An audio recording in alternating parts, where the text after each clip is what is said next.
আজ আমরা ঘরোয়াভাবে রসমালাই তৈরি করছি। রসমালাই অনেক সুস্বাদু একটা খাবার, জাত একটা জিনিস।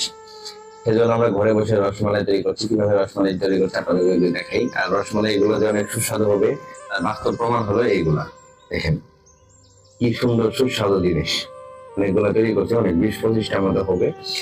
ঘরোয়াভাবে বেচারা থাকে, আপনারা জানেন আমরা বেচারা হয়ে থাকি, সেই জন্যই আর কি আয়োজন। কিন্তু রসমালাই যে এত সুস্বাদু হয়, মানে প্রধান শেফ শ্যাম আহমেদ, তার হাতের কারিশমায় আমরা রসমালাই তৈরি করছি। তার তার হাতটা অত্যন্ত ভালো, মানে রান্না করার জন্য অত্যন্ত ভালো। আপনারা যদি তার জন্য রিভিউ চলবে, খাবারের সময় আমরা দেখাবো কি সময় কিভাবে আমরা রসমালাইটা তৈরি করলাম।